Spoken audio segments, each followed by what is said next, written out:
Well, greetings, my friends. I hope you're all doing well.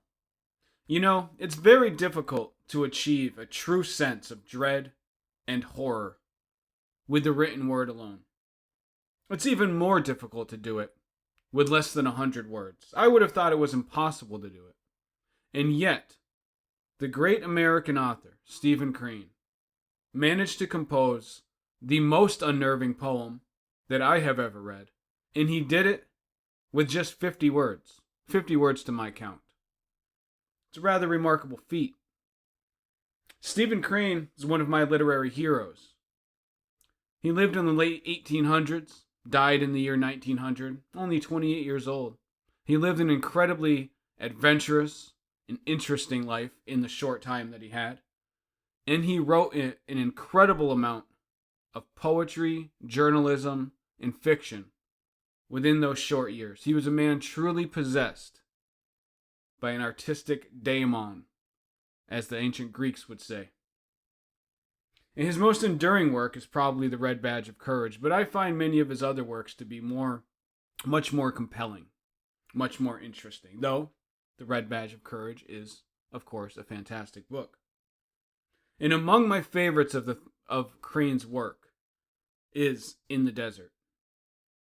It's remarkably creepy, but it also holds a great deal of philosophical depth, of things to chew on and think about and brew upon, of things that can give us an entryway into our own souls, our own being, into our own place on this earth. He achieves all of that with just 50 words. And so, In the Desert reads thusly. In the desert I saw a creature, naked, bestial, who, squatting upon the ground, held his heart in his hands and ate of it. I said, "Is it good, friend?" "It is bitter, bitter," he answered, "but I like it, because it is bitter, and because it is my heart." Bam! That is a creepy, unnerving poem. I think it is creepier written only read as it is written. I'm not one of those people who believes that all words gain from being spoken or are put into some other kind of media, some other kind of form. Just his words on the page, that those black letters against the white background. It's even creepier in writing, and if you haven't seen it, I highly encourage you to go check it out. And so, like I said, he manages to achieve a true level of creepiness, but there's a lot more going on in this poem, and that's what I want to talk about. That's what I'm going to talk about. So, when you go beyond the obvious creepiness of the poem, and before I go on, let me say, some of what I'm about to say is supported by scholarship. There are things written by Crane scholars. You know, we know a little bit of his inner workings, how his mind works, his philosophical interests.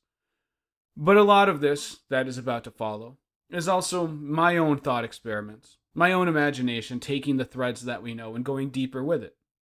Because I think that's what literature is all about, right? I think literature, whether it be poetry, the written word, any kind of art at its highest, it's meant to take us into deeper places within ourselves and within life, to learn things about ourselves, to come away with greater wisdom. And that's how I see it. That's why I love literature. I don't make a distinction between my literary interests and my spiritual interests. They're just my philosophical interests. It's not all what one could call spirituality, but that's a whole other ball of wax. Just suffice it to say, I believe in the power of literature. And what I'm about to go on, a lot of this just comes from my own thoughts and explorations on this poem, right? But anyway, and so to start, in this part we have some scholarly support for. So the creature in the desert represents the lowest forms of the human being, the lowest forms of our ego. These are the aspects that delight in everything that we do simply because it was us who did it. It's the basest, lowest aspects of ourselves, of our ego, of our personal development. We all go through a period of this at some stage in our life. Unfortunately, many of us never grow out of it at all. It can become the permanent state for many people from cradle to grave, obsessed with everything that they do simply because they do it. And yet it's bitter. It's bitter, right? We love it, but it's poisoning us at the same time. It's harming us. And on some level, we know that. We know this. We know that chasing these illusions, chasing these crooked dreams, these empty alleyways, these broken facades of meaningless buildings, we know that they're leading us nowhere. There's a bitterness to it. And yet we can't stop eating, right? We just can't stop eating. And we love the bitterness because it's our bitterness. It's a rough place to be, but it's a place where a large portion of humanity never escapes from. It's how they live, from cradle to grave, from beginning to end. It's kind of a sad thing. Maybe it isn't, depending on your perspective. Maybe you're a nihilist, doesn't care, and says whatever, that's life. But I'm not a nihilist, and I feel it's sad for people to become locked in that primitive state of consciousness. But there's even more to it. And let's remember, now we're getting into the explorations of my own imagination, my own depth, my own readings into this poem. But let us remember, this was a 50-word poem. There's not a word in this poem that wasn't carefully thought of and carefully selected. Especially back in these times when the writers were truly, not all of them, but many writers were truly striving for something, for greatness, for something deeper. They thought a lot about what they did and did not include in any given work. And so I find it interesting that this creature in the desert is in a desert. Of all the landscapes that Crane could have chosen, he specifically chose the desert. And I find that interesting because when I think of the desert, my mind, I have a fondness for the desert. I find the desert to be hauntingly beautiful in a strange way. I've spent a lot of time in the desert. I like it out there. But I'm aware of how it feels. I'm aware of the dangers of being in the desert. You could just be walking in the desert, minding your own business, and the heat sneaks up on you, and bam, you're dead. It's full of scorpions, rattlesnakes, all kinds of stuff. There's not a whole lot of life in the desert, but a good portion of what's out there can hurt you. That's interesting. But going beyond that, when I think of the desert, I frequently think of the Bible. And specifically, I think of Emanuel Swedenborg, the mystic, who stated that, among many things that he stated, but the desert in the Bible is not only talking about the literal physical desert, and of course it was speaking about that as well, because the people in that region lived in desert environments.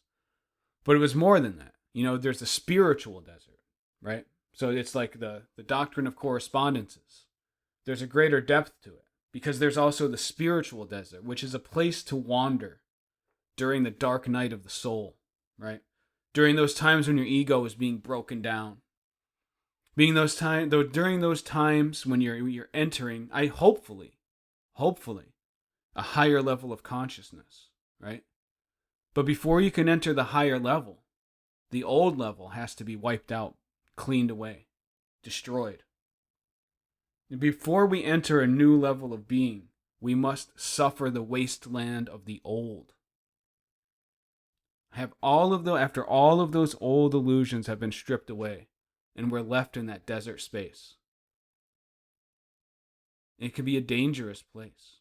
People have these dark nights of the soul, and they never recover from them. It happens. That's not the goal. The desert, in that sense, is a transition period from one level to another. And so I find it interesting that this creature of the lowest basis impulses of the human ego, is set in a desert of all places. I further find it interesting that Crane specifies that the creature is naked. Now that's actually a very interesting choice of words. Because you don't call an animal naked, right? Although animals technically are naked, but we don't think of them that way. We only think of human beings as being naked. Because we think of the state of humanity being clothed, right? Animals are never clothed, and so we don't really think of them as naked, even though we technically could say that they are. It's a word that we reserve for ourselves. I'm not saying obviously the word is used in a more abstract way for other things. I'm saying at its most fundamental meaning as we understand it. Nakedness as applied to biological organisms, we only speak about ourselves about in those terms. It's only human beings.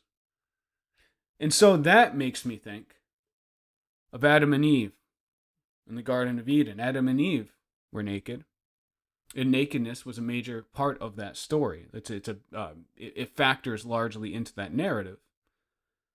Now, this may seem like something silly and insignificant to many people, but not in the way that I see it. Because Adam and Eve, the way that it's it's stressed in the Bible that Adam and Eve, they lived in a kind of primordial innocence, right? And so people see that and they think like, oh, well, these people, they were living all innocent and nice and free. And then they eat the apple, and then they have to go live in this world that we all live in, which is anything but innocent. But the thing is, that's not really an accurate perception of the kind of innocence that we would be looking at in those times, in my opinion anyway. And what I mean by that is, what is the apple that Adam and Eve ate? It's the apple of the knowledge of good and evil, right? It's the knowledge of good and evil. It's the knowledge of karma. It's the knowledge of the consequences of our actions. Animals are innocent as well, right? Animals don't feel the maliciousness that humans have when they kill each other, right? An animal kills another animal simply because it needs to eat it, or to defend its territory, or to protect itself. Something like that. At least we assume, from what we can observe, that most animals do not harbor the kind of malicious intent that human beings are capable of harboring, right? We will go out and harm people. We will kill our fellow human beings for greed, for jealousy, for all kinds of purposes that go beyond survival, right? And so, in that way, if you look at the quote-unquote innocence of animals, it's not a higher morality. It's a complete ignorance of morality, of right or wrong. Those are not the same things, right? To be innocent, to be morally innocent, at least in my opinion, is to understand right and wrong, but to choose not to keep your mind fixated on the evil, on the negative, on the bad. But you are aware of good and evil. You understand the consequences of actions. You understand the karmic cycle. If I do this thing, then good or bad will come my way because I did it. Now, in my interpretation of the fall was necessary.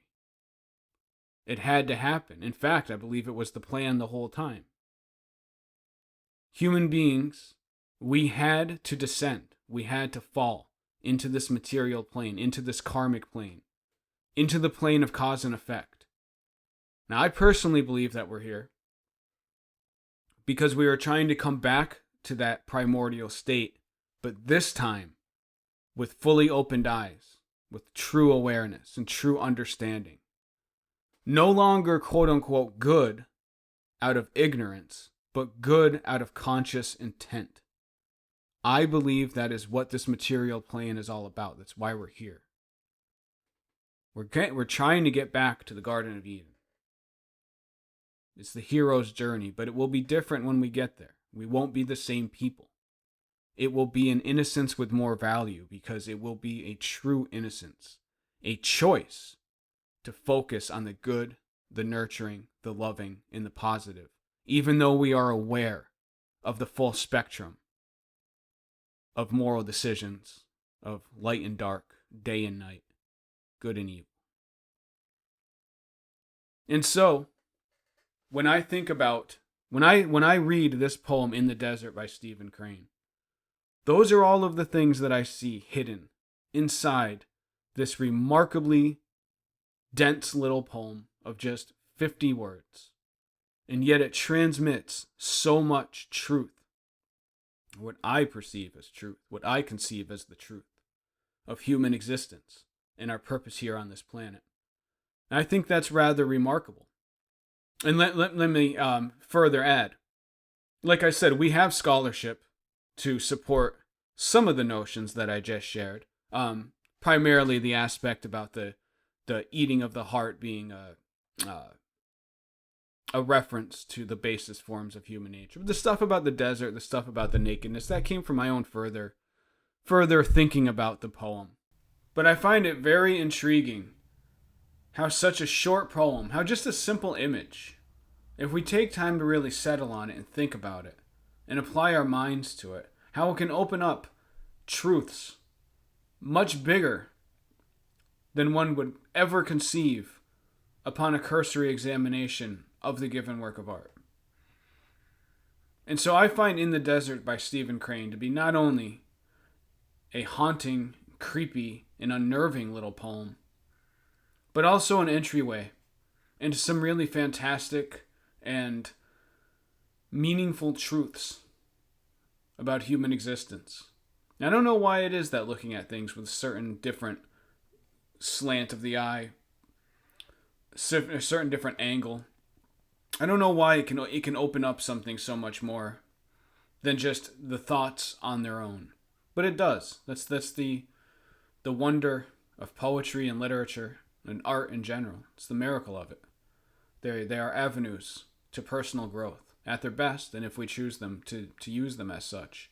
So I just wanted to share this. I love the poem. Long live Stephen Crane, one of the greatest writers in American history, a man I hold in very high esteem.